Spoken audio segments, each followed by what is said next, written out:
cukup kuat gitu. Nah, ini lebih ke sana. Nah, ini yang saya kira dengan konstruksi ini, satu klik politik yang agenda besarnya adalah mempromosikan liberalisme internasional, termasuk korporasi sebagai aktornya, ini mulai agak kalaupun melemah belum ya, tapi paling nggak udah harus berkurang lah ya. Kalau dalam operasi intelijen itu udah harus dari nol lagi, nah, itu udah kekalahan itu. Udah kekalahan sebenarnya. Kalau dalam operasi intelijen.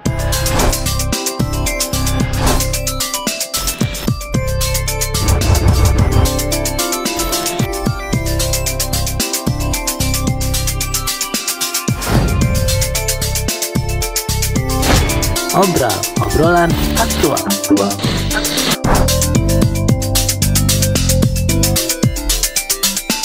Salam jumpa pemirsa aktual, kembali lagi dalam obrolan aktual terhangat dan terpercaya.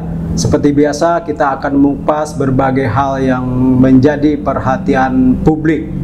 Apa kabar teman-teman semua? Semoga sehat selalu dan tetap semangat. Seperti kita ketahui, aksi demonstrasi yang diawali pada 25 Agustus 2025 berubah dan menjadi akumulasi yang lebih besar, dalam eskalasi yang lebih besar dan menjalar ke berbagai daerah. Berbagai faktor sudah tentu ada berbagai pemicunya, antara lain meninggalnya saudara kita dari driver ojol Afan Kurniawan.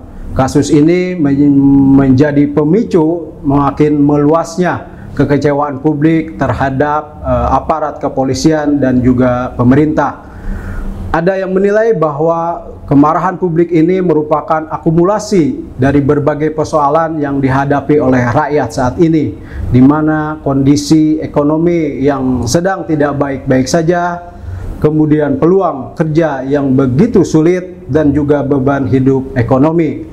Namun di sisi lain ada juga dugaan bahwa aksi demonstrasi yang berubah menjadi anarki ini ditunggangi atau ada penunggang gelap yang memanfaatkan situasi dan kemarahan rakyat. Untuk itu kita akan mendalami isu ini. Apakah di balik aksi-aksi anarki ini ada penunggang gelap? Siapa penunggang gelap itu? Hendro Priyono menyebut ada pihak asing yang bermain. Nah, untuk itu sudah hadir bersama saya dan akan ngobrol dengan kita Direktur Eksekutif Global Future Institute, Mas Hendrajit. Apa kabar, Mas? Alhamdulillah baik, Mas Baik Rizal. Ya? Oke. Jadi perjalanan dari kantor ke sini aman ya? Nggak ada nggak macet, lancar berarti ya. Jadi suasana udah kondusif lah ya, iya. Ini ya. Tadinya saya khawatir kayak Transjakarta kalau hari Minggu kalau nggak salah itu, wah kok sepi nggak yang ke arah. Sekarang udah aktif. Udah aktif lagi nih Transjakarta, udah normal berarti ya. Tadinya kan yang UKI ke arah Senayan, Blok M aja itu nggak ada itu. Pas hari Minggu itu. Oh, hari Minggu kosong waktu itu ya, situasi masih. Sekarang udah normal. Iya. Oke, Mas Hendrajit, yang ingin kita diskusikan kali ini adalah soal tadi itu kekuatan-kekuatan geopolitik. Apakah faktor-faktor itu mempengaruhi terhadap situasi kita saat ini, terutama demonstrasi-demonstrasi yang mengarah ke anarki, bahkan Pak Prabowo menyampaikan mengarah ke makar. Makar, ya. Menurut Mas Hendrajit gimana? Ya, itu yang menarik itu kalau saya perhatikan dari rangkaian berita ini, kalau di era digital sekarang itu berita-berita yang terpisah. Kita jurnalis itu harus punya kepekaan melihat rangkaiannya. Dan dari situ ada kita bisa bikin gambaran baru yang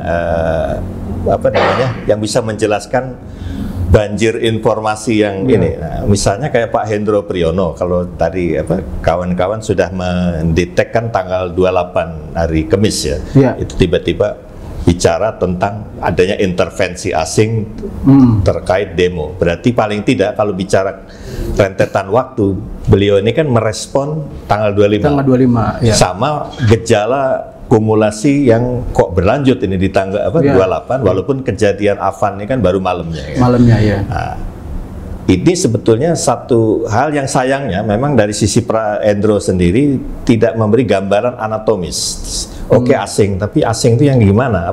Walaupun nggak sosok, tapi paling kan organ. Kalau misalnya bicara 98 tuh NDI terlibat, Citibank terlibat, apalagi kayak kaitan 98 transisi 98 bikin BPPN itu kan ada dua bank yang satu Standard Chartered Bank Inggris sama Citibank Amerika. Nah, itu kelihatan kan intervensi asing walaupun tidak ada sosok, tapi dengan dua organ ini udah gambar korporasi main ini terkait Soeharto runtuh ya kan. Nah, tapi di dalam konteks Pak Hendro ini kan tidak ada gambaran anatomis. Ya, ini malah diserang balik oleh ini ya, akhirnya beritanya lebih ke kontroversi, benar atau enggak. Tapi tidak diarahkan. Oke, kalau memang karena Bu Hendro sendiri kalau nggak salah kan pertama dia mengakui saya nggak bisa nyebut nama gitu kan. Terus kedua ya walaupun saya bilang saya kan pengalaman, jadi ini nggak nyebut nama pun tahulah kira-kira gitu kan. Tapi sisi lain harusnya media itu juga ada yang nggak kehilangan petunjuk sudah, karena Hendro sendiri memberi dua karakteristik. Pertama, sosoknya itu non-state actor. Non-state actor. Jadi aktor tapi bukan negara. Bukan negara yang intervensi. Tapi punya pengaruh kuat, entah ekonomi, entah politik. Dan yang kedua sifatnya non-violence. Kalau kaitan penjajahan di dalam hal ini penjajahannya near militer, dan kalau lihat gambarannya ini biasanya ke barat itu. Biasanya kalau nggak Amerika ya Inggris itu. Jadi ini memang kelihatan ke arah sana itu. Nah, sementara konteksnya kan dia bilang ini walaupun tidak muncul tapi ada tangan-tangannya di lokal. Nah, berarti kan ini yang harus diriset sebetulnya. Konfigurasi macam apa di pemerintahan Prabowo Gibran ini yang membuat menjadi logis jejaring Amrik ini. Nah, kalau kita lihat di situ ya, kalau kita kembali ke cara pikir kaum korporasi Amerika yang main di belakang layar, bukan kan di sini ya, di barat pun mereka di balik gedung putih, di balik gedung Capitol Hill DPR-nya Amerika itu. Nah, itu kan berarti dia yang punya peran di situ. Nah, kalau berarti skematur di lokal ya berarti di Kementerian Keuangan dan organ penggerak mesinnya di BUMN, misalnya kan gitu, misalnya itu kan. Paling nggak indikasi itu kita tahu sendiri siapa gitu. Nah, kalau tadi lebih cenderung misalnya dugaan itu ke negara barat yang liberal kapitalis liberal ya. Iya. Berarti kan mereka merasa kepentingan mereka di sini terganggu, itu dia. Atau terancam. Apa itu penyebabnya atau apa agenda lain? Ini gambaran yang bagus, Mas Rizal. Karena kau coba perhatikan di luar yang soal ini ya, Pak Hendro sendiri kan ada perkembangan yang sebelumnya itu memang sudah ada bisa desas-desus atau mungkin sebetulnya satu gejala ke arah people power, di mana mahasiswa kembali menjadi sendi utama dari people power itu. Dan ini biasanya kalau bicara ini kan cenderung damai, non-violent, tidak benturan ke aparat sebagai tujuan gitu. Nah, tapi kan karena ada, dan waktu itu coba perhatikan tanggal berapa itu Puan sebagai ketua DPR loh itu ngomong ketika mulai kuat santer itu, pintu DPR terbuka seluas-luasnya terhadap aspirasi publik. Nah, aspirasi publik kata kuncinya di sini. Berarti ini dia sudah dapat info bahwa akan ada itu, dan itu tektokan yang bagus antara elemen progresif di DPR dan kekuatan ekstra parlementer yang berbasis komponen sosial yang jelas, baik bisa mahasiswa, bisa buruh, bisa elemen apa aja yang memang civil society yang menuntut produk-produk hukum dan perundang-undangan di DPR yang kalau nggak pro korporasi global, pro konglomerasi lokal. Jadi kolaborasi korporasi asing dan konglomerasi lokal ini yang ingin didekonstruksi melalui ekstra parlementer. Nah, ini kan pasti meresahkan. Nah, corong yang bisa ini menggeser itu apa ya? Itulah kemudian fenomena Sahroni itu. Dan ditambah ini, kalau yang menyangkut Eko, Kuya dan Nafa ini, itu sebetulnya lebih ke orang-orang yang kita tahu ini karakteristik dipertunjukkan kan entertainment. Jadi dia membaca DPR itu kayak panggung. Nah, dia lupa panggung itu lagi disetting sebagai panggung benturan. jadi kena apes ya gitu. Di samping watak perilakunya ini juga arogan, songong ya kan, gini-gini segala macam. Tapi intinya dia nggak peka bahwa ini panggung agak beda kali ini nih, karena ada ratu rentetan yang memang lagi kolaborasi dan konglomerasi lokal ini sedang menyeting panggung benturan. Nah, jadi kumulasinya ya di Avan itu yang kejadian 28 malam. Nah, ini sebetulnya untuk apa? Membelokkan atau kontra gerakan, ya bisa bilang kontra intelijen, bahkan kontra skema sebetulnya. Karena melihat kalau yang ekstra parliamentary tektokan dengan elemen progresif, arahnya kan mencabut semua itu. Nah, ini kan kepentingan jaringan korporasi asing yang sebetulnya ironisnya adalah mulai dimanfaatkan itu setelah justru Pak Harto runtuh, karena elemen reformasi tidak menyusun konfigurasi dan formasi politik yang mengarah ke pro rakyat, malah jadi alat ini dan demokrasi yang sebetulnya manipulatif dan berbasis konsensus pragmatis, justru menjadi alat kepentingan kolaborasi antara korporasi asing dan konglomerasi lokal. Nah, ini yang terjadi. Konglomerasi lokal. Nah, ini kan mungkin ada kaitannya dengan kebijakan Pak Prabowo, misalnya nasionalisasi lahan sawit, kemudian memberantas mafia tambang, kemudian mafia beras. Nah, ini kan yang selama ini dikuasai oleh konglomerasi lokal ini. Betul. Apa itu juga menjadi pemicu dari yang artinya lebih sosialis kan Pak Prabowo ini? Iya. Dengan sendirinya arah itu, tapi yang menarik kalau saya perhatikan, Prabowo tidak melakukan langsung to the point ke perubahan sistemik. Karena yang saya sebut produk hukum dan perundang-undangan yang kalau nggak pro korporasi asing dan konglomerasi lokal, berarti kan itu sistem ya.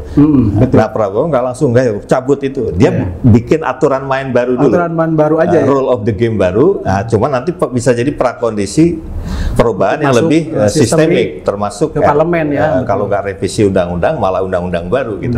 Nah, ini tentunya menjadi salah satu yang menjadi dasar kekhawatiran juga di dalam konteks kekuatan global ini.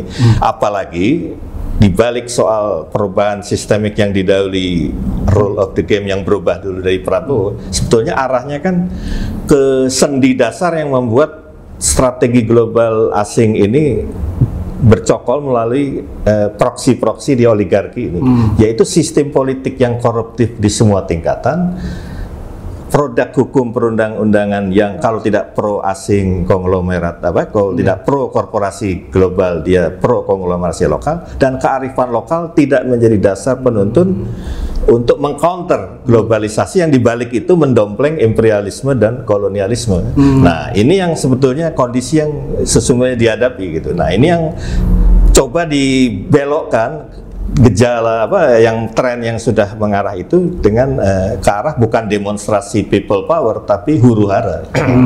Akhirnya diarahkan ke anarki itu ya. Anarki elemennya kan anarko-sindikalisme. Menariknya Bung Karno bahkan pada tahun 46 atau 47 waktu itu kan Sultan Syahrir sempat diculik ya. Waktu zaman perang kemerdekaan melawan Belanda itu. Bung Karno waktu meminta supaya itu dibebaskan, Syahrir kata-kata hati-hati, anarko sindikalisme itu kalau kiri mentok, kira-kira gitu bahasa sederhananya, tapi kalau kanan mentok. Nah, bahasa sekarang yang saya sering pakai, yang ini yang bahaya sekarang itu KKO, kanan kiri oke. Kanan kiri oke. Ini yang bermain sekarang. Yang bermain itu ya. Kelompok kanan kiri oke. Jadi kanan kiri oke, yang penting carpe diem itu. Jadi bukan gerakan yang lebih ideologis kiri atau kanan, nggak ada ya. Justru disingkirkan baik yang ideologis kanan maupun kiri ini, tapi kanan kiri oke ini mau memanipulasi dua-duanya gitu. Menarik itu soal kelompok siapa yang digunakan untuk aksi di lapangannya nih. Ini kan kita lihat kanan nggak bergerak ya, artinya kelompok-kelompok Islam malah bikin statement, kelompok kiri juga nggak kelihatan. Terus kelompok siapa ini, Mas? Ya itu dia yang tidak kasat mata tapi nyata ada gitu. Tiba-tiba datang gitu kan dari berbagai gang bukan datang saja tapi ada terorganisir ya. Dan kalau terorganisir kan manajemennya bagus ya, manajemen bagus, logistik juga available ya kan, segala macam, dan tahu medan. Nah, ini cuman ya itu tadi karena dasarnya itu huru-hara, ya, seperti yang dibilang Presiden sendiri loh, ini kalau ngerusak jembatan fasilitas itu kan sama aja ngerampok uang rakyat, sama menarik juga itu analoginya dalam konteks itu. Jadi artinya mereka kelompok yang tidak jelas punya, tapi sekali lagi itu kan aktor lapangan yang menjabarkan skema dari sutradara bayangannya ini ya. Nah itu yang makanya menarik, ada liputan di salah satu media yang dia sendiri nggak tahu apa-apa, ternyata teman saya udah ngambil ini, jarah ini. Saya nggak tahu bagiannya.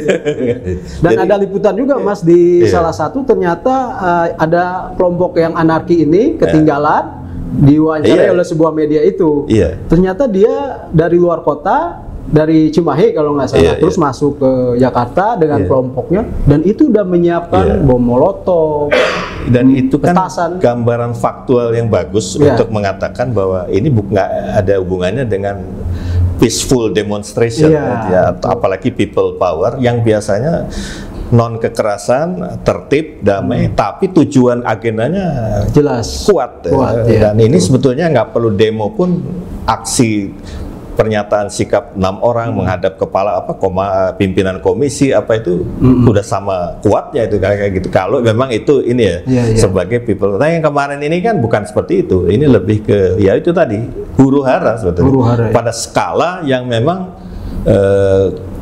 saya bilang tadinya apakah ini putsch Mas, katanya nanya ke saya beberapa itu. Putsch itu kan kudeta tapi terbatas dan pada dasarnya di kudeta istana dan arahnya itu bukan mau ganti presiden tapi merebut tuas-tuas mesin yang tadi kelompok A direbut sama kelompok B, tapi presidennya tetap. Tapi biasanya konsekuensi kalau itu berhasil kalau merebut tuas mesin dari kelompok A ke B, praktis kelompok B itu begitu dia menguasai kelompok mesin, dia melumpuhkan presiden itu jadi kayak boneka gitu. Nah ini kan, tapi yang kemarin terjadi antara 25-29 saya lihat bukan putsch, tapi yang saya sebut crawling. Nah ini apa tuh Mas crawling? Crawling itu, kalau putsch kan itu tadi arahnya ke merebut posisi yang kunci yang tadinya di kelompok lawan pesaingnya ke kelompok B gitu. Tapi kalau ini putsch itu memang diciptakan hanya sebagai arena supaya semua pemain yang berbanyak dan tumpukan itu sama-sama berebut ke puncak bukit, ke puncak kekuasaan. Nah siapa yang ini saya ambil contoh kayak pasca 65 waktu Soekarno melemah itu gara-gara G30 65 itu kan sebenarnya crawling. Awalnya Soekarno satu sisi dengan yang ingin bertahan tentunya dan berikut barisannya, di sisi lain ada Nasution, Soeharto yang punya skema berbeda. Tapi dalam perkembangannya ada simpul baru M. Yusuf yang sebetulnya tidak bisa dibilang kliknya Soeharto maupun Nas, tapi ada arus sungai yang sepertinya nggak hanya 2 arus sungai, tapi bisa 3 atau 4. Nah Yusuf masuk, dan dia merapat ke Soeharto.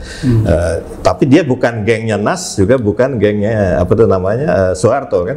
Tapi belum nanti perkembangan ada Adam Malik, ada Sri Sultan yang kemudian mengerucut di triumvirat kan, Sultan Nabi 9 yang banyakkan kelompok anti Soekarno garis keras, dan biasanya dukungan Barat juga nih, kelompok Amrik melalui Pak HB9 memaksakannya. Tapi ada kelompok tengah, ada Malik yang pada dasarnya dia juga awalnya kan dekat Soekarno dan termasuk sebenarnya pendiri Partindo juga.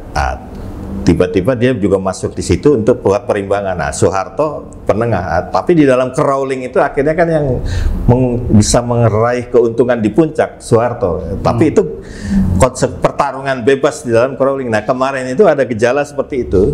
Tapi dalam perkembangannya komplikasi antara tanggal 25 yang sebetulnya di pemerintahan terutama intelijen Prabowo pun sebetulnya sudah menduga ini akan ada kayak pengeluasan skala dari Pati itu atau dan sekitarnya kalau ke Jakarta.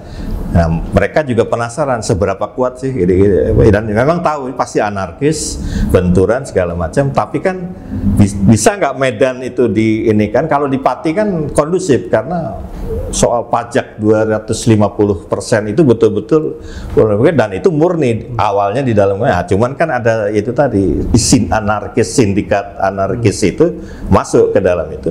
Nah, kalau di nasional, nah itu kayak ditarik ke pusat untuk dibaca.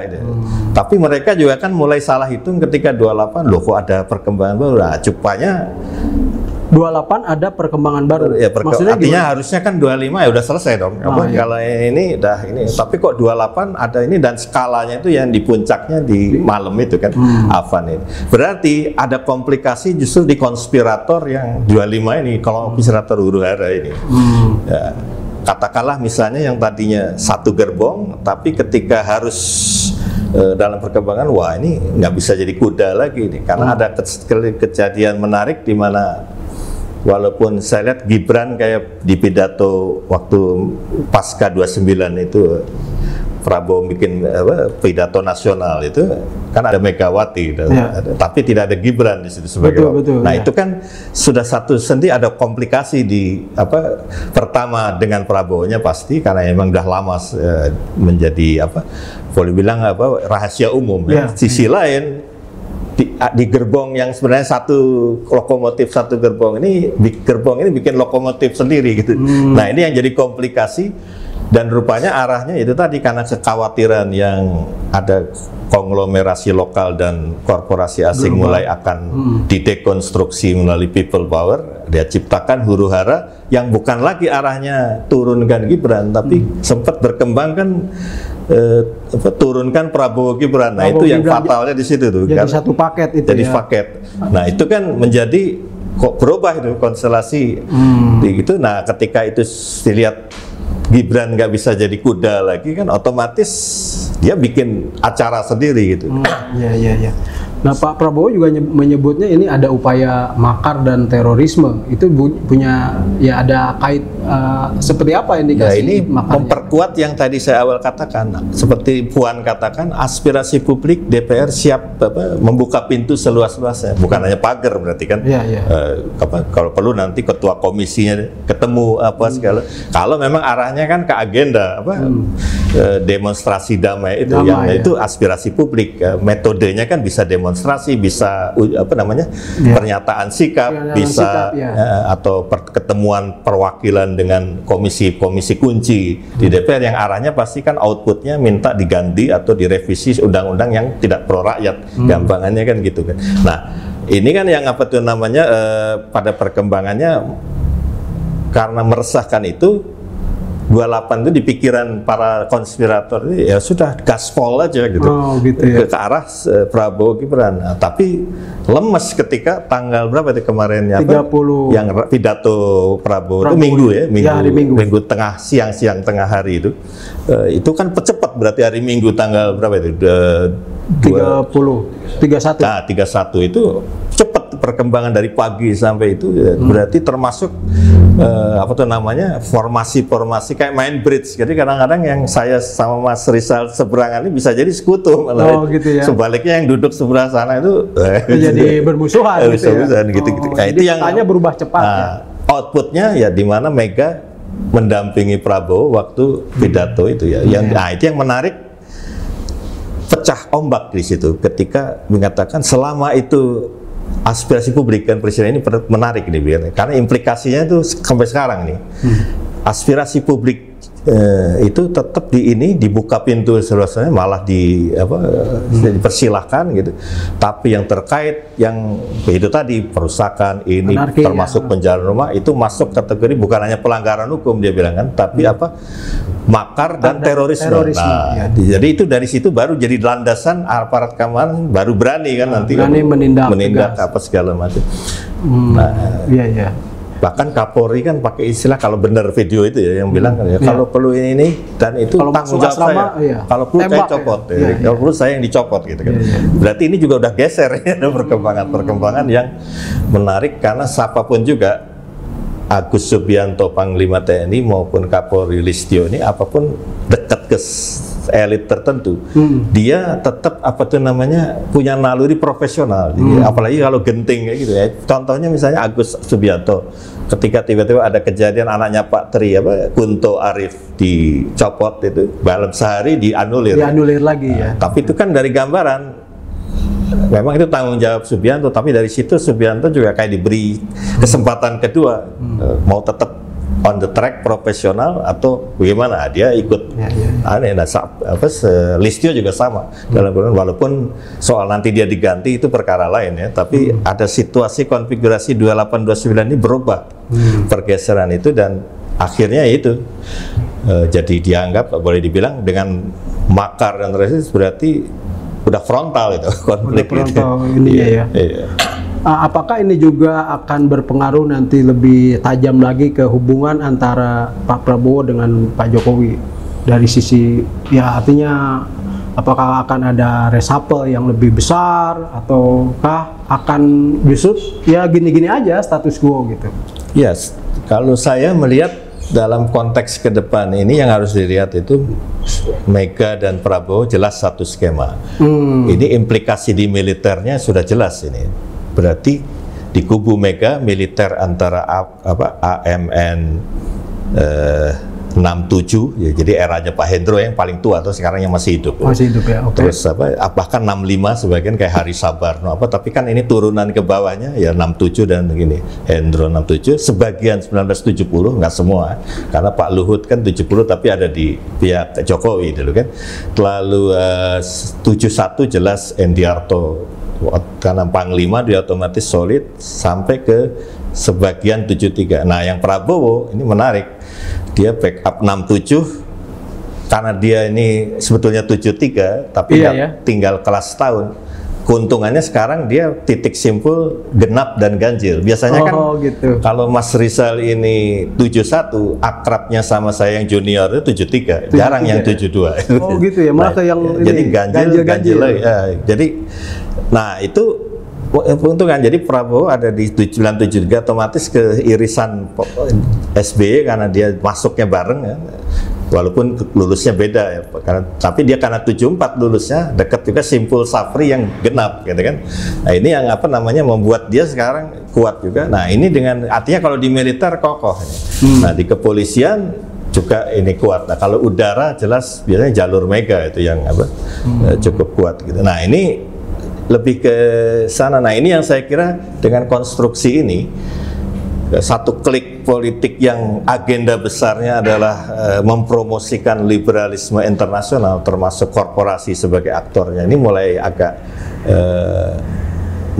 kalaupun melemah belum ya, tapi paling nggak udah harus berkurang lah ya. Kalau dalam operasi intelijen itu udah harus dari nol lagi, nah, itu udah kekalahan itu. Udah kekalahan sebenarnya. Kalau dalam operasi intelijen gitu. Jadi memang akan makin kuat gerakan sosialismenya dari Pak Prabowo. Ya, itu yang menarik. Program-programnya mungkin ya. Ya, ini yang menarik. Kalau kita bicara dulu, saya sendiri zaman-zaman masih belum terlalu memahami kompleksitas yang namanya Berkeley Mafia ya. Itu saya pikir Wijaya Niti Sastro, Ali Wardana, Emil Salim, Radius Prawiro, sama Sumitro itu kayaknya satu paket. Tapi kalau saya lihat dalam biografi dan perkembangan, beliau ini kan anomali sebetulnya di dalam konteks ini. Beliau sendiri lulusan bukan dari Amerika kan, Belanda, Rotterdam, sama Bung Hatta ya. Boleh dibilang adik kelas Bung Hatta lah di dalam konteks ini. Jadi ada satu yang sebetulnya tidak terkena kontaminasi liberalisme. Nah, beliau pendiri FEUI. Nah, tapi ya ini ironisnya karena di dalam perkembangannya kan memang ada tuntutan para dosen-dosen muda juniornya Pak Mitro ini ya, termasuk Wijaya CS ini pengennya Pak Mitro itu kan ke Eropa yang dimana sosialis demokrat paling tidak itu kan punya pengaruh ini, jadi nggak terlalu liberal gitu kan. Nah, tapi karena nggak ada jalur Amerika ya udahlah gitu. Jadi dia pikir toh sekolah gitu. Rupanya di sana ya sekolah ideologi juga. Ideologi juga ya. Jadi ternyata terkena betul itu. Betul. Nah, mau nggak mau Mitro kan tetap harus paralel dengan ini, tapi juga pada saat yang sama mereka lah yang lebih masuk ke jantung inner circle Soeharto ketimbang Mitro yang waktu itu paling Menteri Dagangan atau Menteri belakangan Ristek ya, yang Pak Habibie belakangan jadi menteri juga. Nah, ini yang saya kira dalam perkembangan ini lebih sosialis tulen dan ke anaknya pasti nurun. Problemnya adalah jiwa nasionalismenya itu nggak kegarap, apalagi kayak Prabowo kan awalnya banyak di luar sekolah, ya, pas baru belakangan aja balik tuh. Nah ini yang tapi ada satu perkembangan yang tragedi pasca 98. Kalau Anda perhatikan cerita-cerita itu kan awalnya 14 menteri mundur, ya di situ Hendro Priyono kan ikut dalam barisan itu sebenarnya di dalam penandatanganan. Tapi di sisi lain ada kubu Habibie. Nah, Wiranto ini rupanya terus main di tikungan kan waktu itu dengan menyatakan dukungan kepada Pak Harto, seiring dengan 14 menteri mundur, Pak Harto pun minta mundur, menyatakan diri berhenti bahasanya kan dulu. Nah, tapi karena bahasa Wiranto setelah Pak Harto ngomong mundur itu melindungi itu menjadi alat bargain ke Habibie untuk tetap Menteri Pertahanan dan Panglima TNI. Tumbalnya ya Prabowo di situ, makanya terus ke Yordan sekarang. Nah, tapi ketika saya dengar Mega mulai ini, nah rupanya ini ke Soekarno, bahkan Pak Mitro sendiri di menjelang akhir hayatnya itu kan bilang, ya, menyesal juga ini musuh Bung Karno. Nah itu yang saya kira background itu juga perlu dilihat tentang sosok anomali Prabowo ini. Ya. Makanya ada walaupun pernah ke Barat kan ya Pak, sekolah di Barat. Tapi dengan perkembangan setelah pasca 98 dan setelah balik dari Yordan, memang banyak orang bilang ya dua tanda kutip ya, mau alaf demokrasi dan mau alaf nasionalis. Gitu itu yang memang harus dilihat sosok ini menjadi menarik perjalanan ke depan sampai 2029 pemerintahan kita ini ya. Iya. Nah, kemudian ada juga ini spekulasi soal bahwa anarkisme dan demo yang rusuh ini terkait dengan pertarungan di internal kepolisian satu itu. Artinya ada yang menggoyang posisi Pak Sigit. Yeah. Satu lagi ada juga karena persaingan antara polisi dan TNI. Menurut Mas Sundarjit gimana? Iya, memang kalau saya lihat, ya memang kalau saya kan katakan tadi ketika menyinggung soal koyak CS itu, nggak banyak yang ya kalau artis sudah pasti nggak peka, tapi yang harusnya di level komando ini kan harusnya lebih peka. Kemungkinan campur tangan asing ataupun elit bisa aja supaya tangannya nggak terlalu kelihatan, itu menciptakan panggung benturan. Nah jadi waktu kecelakaannya ya murni kecelakaan Afan itu. Tapi kalau komandan itu peka, baik dari komandan Brimob sampai komandan yang kalau nggak salah yang ikut kenai tanggung jawab kan mayor itu ya, yang paling tinggi. Yang 7 orang ya. Nah, tapi kan ada mayor di situ yang kalau di Angkatan Darat itu kan kayak komandan batalion. Harusnya peka. Wah, jangan sampai ini, jangan lewat sini misalnya gitu. Jadi hal-hal kadang-kadang operasi penciptaan kondisi itu settingan itu dibangun dari hal-hal kecil. Nah, dari menurut saya yang paling utama memang komandan Brimob harusnya peka itu di dalam melihat kondisi ini. Dalam konteks itu yang memang kalau ke atasnya ya Kapolri. Kapolri. Tapi kalau lihat dinamik di lapangan, sebetulnya ini kan harusnya walaupun ini level bawah ya, harus peka. Kalau yang namanya panggung ini kan sensitif, ini disenggol dikit, ibaratnya tawuran udah. Nah hal gitu kan harusnya bukan dilawan atau dibunuh, tapi dinetralisir dengan cara-cara jangan lewat sini, tapi belok kiri aja misalnya gitu kan selesai dah itu. Tapi ini kan kejadian lah itu. Ketika kemudian eskalasi itu diharapkan kayak 98, tapi karena komplikasi di barisan mereka sendiri saya lihat di 28-29 itu jadi abortus istilahnya. Abortus ya. Keguguran ya. Ya. Oh jadi yang agenda ini gagal lah ya yang agenda untuk mengapa? Nah jadi dengan pidato Prabowo itu sebetulnya otomatis badai itu sebenarnya sudah mulai surut. Gitu. Nah, cuman kan memang tantangan baru yaitu tadi untuk membenahi bukan hanya DPR ya, tapi juga di eksekutif itu sendiri. Ya. Nah, mungkin terakhir dari Mas Sundarjit, bahwa memang kita harus mengakui bahwa ini ibaratnya masyarakat sedang seperti rumput kering, artinya mudah terbakar dan akhirnya banyak penunggang yang memanfaatkan itu. Nah, salah satu berarti apa yang harus dilakukan oleh Prabowo ke depan? Ini kita kan Pak Prabowo mengklaim ekonomi baik 5,12%, kemudian dia mengeluarkan program populisme MBG, koperasi rakyat. Tapi sepertinya kan antara apa yang diklaim dan kenyataan masih tidak sinkron nih, ya kan? Akhirnya ya publik masih marah juga. Gimana? Ya, itu harus kembali ke pidato beliau sendiri waktu di sidang umum MPR. Yang sebetulnya sudah tepat tracknya, tapi kan kalau ibarat motret itu kan harus fokus ya. Kayak korupsi atau yang sekarang santer kan undang-undang perampasan aset. Iya. Itu harus ke jantungnya dulu. Jantung soalnya seperti yang saya bilang tadi itu ada pelemahan sistem kenegaraan. Sistem politik yang koruptif di semua tingkatan, artinya bukan gratifikasi atau suap menyuap aja, itu kan anak cucunya. Iya, yang kecil Yang jadi induknya itu adalah sistem politik yang koruptif, dalam arti ada yang nggak beres dalam politik perekrutan kader-kader parpol, ya otomatis DPR dong, itu kan. Sama sistem pemilu, undang-undang sistem pemilu, berarti ini sumbu korupsi itu dapurnya di sini.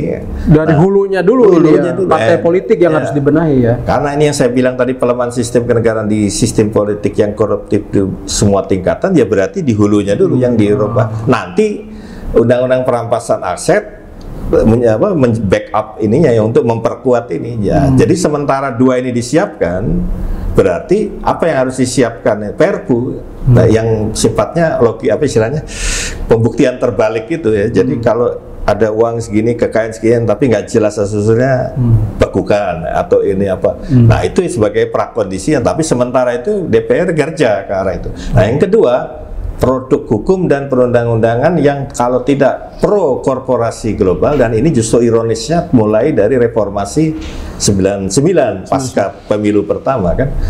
Itu kalau tidak pro korporasi asing, di konglomerasi lokal. Nah, ini juga bisa undang-undang baru sekalian atau revisi, misalnya undang-undang migas nomor 22 2001. Itu udah jelas konglomerasi asing, paling enggak Seven Sister yang Amerika Inggris kan Dutch Royal Shell ya. ConocoPhillips atau menguntungkan mereka itu dari Exxon Mobil menguntungkan mereka. Nah, itu oligarki ini sebagai hotspotnya kan. Nah, cilakanya mereka sebagai hotspot pun merasa udah kayak majikan.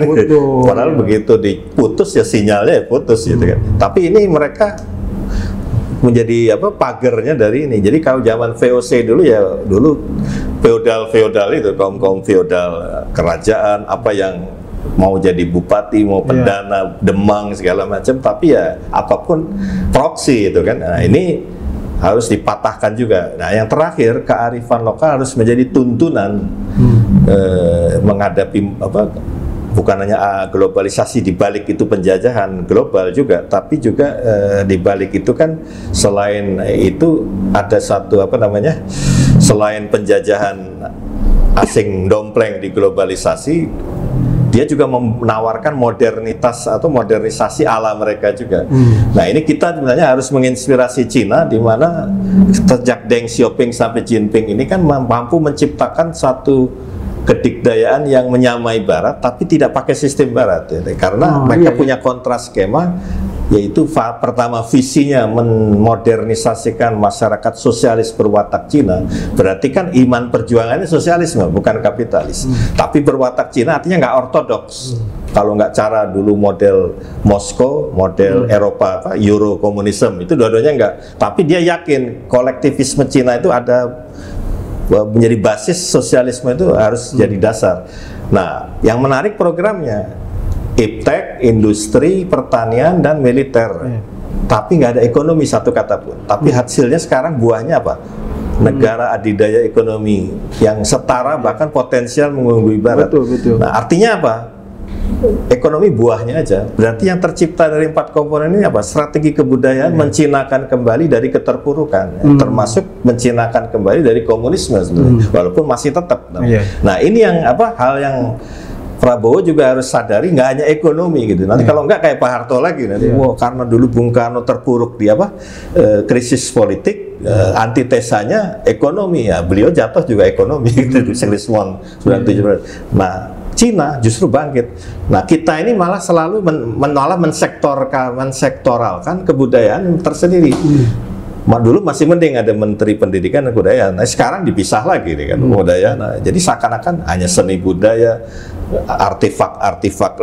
Dia lupa bahwa kebudayaan itu pola pikir di mana dia harus produk dari peradaban. Nah, ini sementara ini peradaban kita yang dasarnya dapur itu nggak ngebul gitu. Jadi nggak ada daya cipta, nggak ada temuan baru, nggak hanya di sastra dan dunia seni, di ipteknya nggak ada. Sementara di Cina dengan program 4 modernisasi itu, iptek itu yang dilahir bukan SDM sekedar pekerja, kreator. Mereka itu kan dikirim ke negara-negara maju itu tapi Eropa, hanya untuk Amerika. memantik mereka sendiri jadi inovator dan kreator seperti Silicon Valley di Amerika. Makanya dia bisa bikin SIG itu untuk ngembangin TikTok, ngembangin chat GPT segala macam. Itu kan daya cipta. Walaupun ini ada kesan masih niru tapi di hal lain kayak Alibaba kan kreator, inovator. Dari mobil listrik misalnya, BYD, jadi bisnis itu konsekuensi logis dari value yang dia temukan. Inovasi itu yang membuat mereka booming ya. Kalau di kita kan bisnis itu making money. Kalau lagi terputus asa di politik, yuk bisnis aja ya. Udah jelas nggak bakal maju. Betul. Jadi artinya tanpa merubah budaya mereka sebagai jadi liberal seperti kapitalis Barat, Cina mampu. Dan yang menarik lagi bukan sekedar berpatak Cina ya, tapi dia mampu menginspirasi tradisi-tradisi Cina itu bukan berarti dia larut ke belakang, tapi menginspirasi dulu kan mereka maju. Kalau saya kira sekarang di era sekarang apa yang bisa diilhami? Nah itu temuan-temuan itu misalnya di pertanian tuh tiba-tiba bisa menemukan cara kapasitas produksi meningkat dengan cara alat-alat baru muncul yang sifatnya industri lokal. Betul. Itu kan berbasis home industry ya. Kalau kita kan dulu revolusi hijau malah rusak tanahnya itu yang tadinya tanahnya untuk kopi tiba-tiba malah mandul dia kan gitu segala macam. Di Cina itu menyesuaikan dengan yang saya sering sebut karakteristik geografis dari setiap kota atau kabupaten itu dikembangkan seperti itu. Jadi memang itu sepertinya agenda jangka panjang kita untuk membuat seperti Cina lah ya begitu. Tapi kan ini kebutuhan yang mendesak juga harus segera mungkin kebijakan-kebijakan yang cepat lah ya, jangka pendeknya juga harus dipikirkan oleh Pak Prabowo. Nah itu termasuk berarti kan konfigurasi dan formasi politik baru ya. Kalau di konteks beliau dikontak ya kabinet berarti. Kabinetnya itu juga harus sesuai skemanya gitu kan. Kalau gitu. Oke Mas Hendrajit, terima kasih banyak nih atas pemaparan dan penjelasannya. Semoga bisa memberikan manfaat kepada masyarakat. Terima kasih banyak Mas. Terima kasih, sama-sama. Pemirsa Aktual, demikian tadi obrolan kita dengan Mas Hendrajit dan mudah-mudahan bisa memberikan gambaran yang jelas dan seperti apa yang akan terjadi ke depan. Jangan lupa subscribe channel Aktual Forum dan berikan komen dan selalu mengikuti channel Aktual Forum. Sampai jumpa.